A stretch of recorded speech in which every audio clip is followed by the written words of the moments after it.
স্বামীজির আদর্শ যুব সম্প্রদায়ের মধ্যে প্রচারের মাধ্যমে মানুষ গঠনের কাজ এবং সেবামূলক কাজে তার অংশগ্রহণের কথা শুনিয়েছে সরজিৎ। এই কাজের পরিধি আরো বিস্তৃত হোক। আর যারা স্বামীজির ফলোয়ার তাদের ভুল ত্রুটির দিকে আমরা কখনোই দেখি না, আমরা দেখি তার আন্তরিকতা, স্বামীজির প্রতি তার ভালোবাসা এবং কতখানি সেটা সে জীবনে প্রয়োগ করছে, এবং সেই নিরিখে অবশ্যই সে উত্তীর্ণ। পরবর্তী বক্তা দীপান্বিতা কোলে, বিষয় একই। নমস্কার। ঠাকুরমা স্বামীজির চরণে জানাই শতকোটি প্রণাম। এখানে উপস্থিত সকল শত্রুমণ্ডলীকে জানাই যথাযোগ্য প্রণাম, অভিনন্দন এবং ভালোবাসা। আমার বিষয় স্বামীজির আদর্শে নতুন ভারত গঠনে আমি কি কি করতে পারি।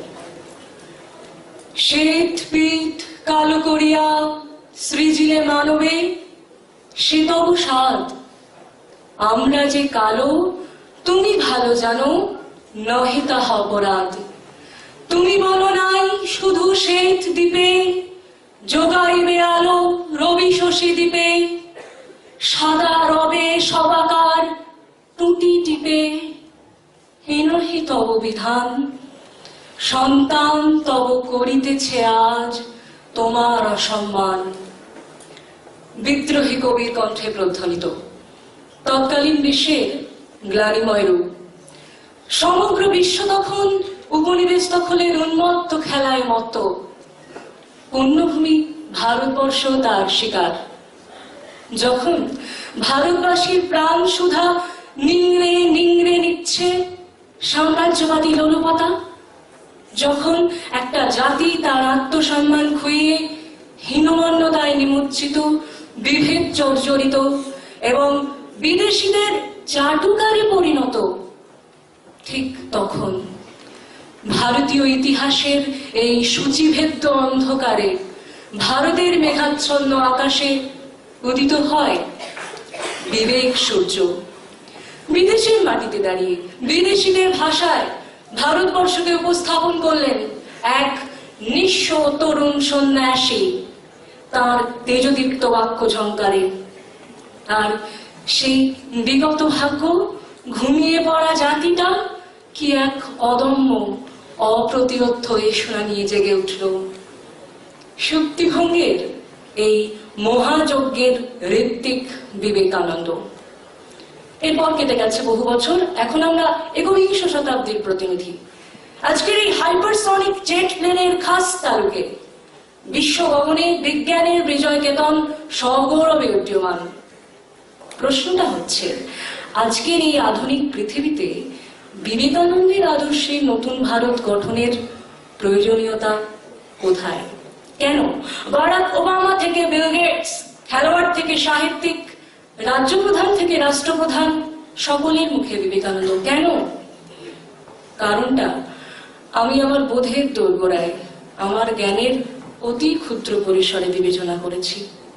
কারণ বিবেক বাণী কোনো অতিরঞ্জিত গল্পগাথা নয়। এ তার যুক্তিবাদী, সত্যসন্ধানী, বিজ্ঞান মনস্ক মনের উপলব্ধিজাত জ্ঞান। এই ইন্টারনেটের দুনিয়ায় সকলের হাতে হাতে ঝাঁ চকচকে হ্যান্ডসেট, ল্যাপটপ, ট্যাবলেট।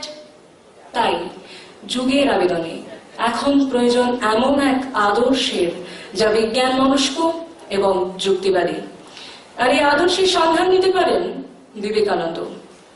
বাল্যকালে বিভিন্ন জাতির হুঁকো টানার পর পিতার প্রশ্নের উত্তরে ব্যর্থহীন জবাব নরেন্দ্রনাথের, দেখছিলাম যা চাই কিনা।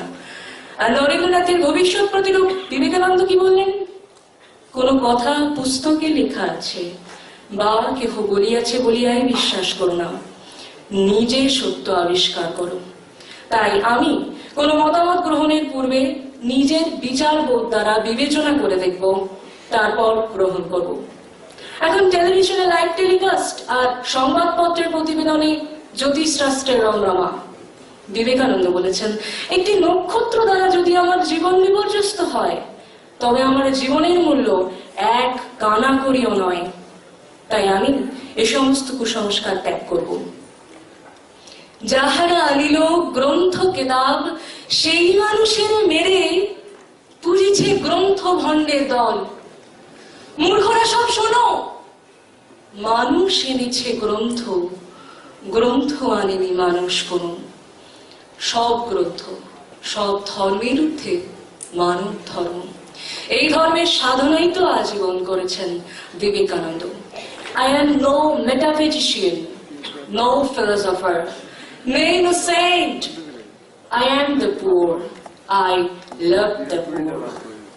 আমি সেই দেবতার পূজা করি, তোমরা যাকে মানুষ বলে ভুল করো।